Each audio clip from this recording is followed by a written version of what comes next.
Hello বন্ধুরা, দেখো আমি আমার গোপুসোনাদের জন্য একটা ইলেকট্রিক মিনি কুকার অ্যামাজন থেকে অর্ডার করেছিলাম। সেটা আজ এসে গেছে, তারই আনবক্সিং করছি আমরা দুজনে। দেখো খুবই ভালো, ননস্টিকের, এতে কোনো খাবার চিপকে যাবে না, খুবই ভালো। গোপুসোনাদের যা যা রান্না করার প্রয়োজন এতে সব কিছু করা যাবে। আমাদের তো খুব ভালো লেগেছে। চলো যাদের জন্য নিয়ে এসেছি তাদেরকেও একটু দেখাই আমার গোপুসোনাদের কেমন লাগছে।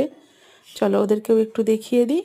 চলো আমার গোপুসোনাদের কাছে এই যে দেখাচ্ছি। ওদের তো দেখে মনে হচ্ছে খুব হ্যাপি, খুব পছন্দ হয়েছে। মনে হচ্ছে আমাদেরও খুব ভালো লেগেছে। চলো এটা যেহেতু ইলেকট্রিকের তাই একটু চেক করে নেওয়া যাক তোমাদের সামনে। এই যে আমি একটু ঠান্ডা জল দিয়ে দিয়েছি, দেখি কতক্ষণ লাগে গরম হতে। মাত্র 4-5 সেকেন্ডের মধ্যেই জল ফুটে উঠেছে। খুবই ভালো, খুবই ভালো। আমাদের তো খুব ভালো লেগেছে, আপনারাও নিতে পারেন, খুবই ভালো, নাইস।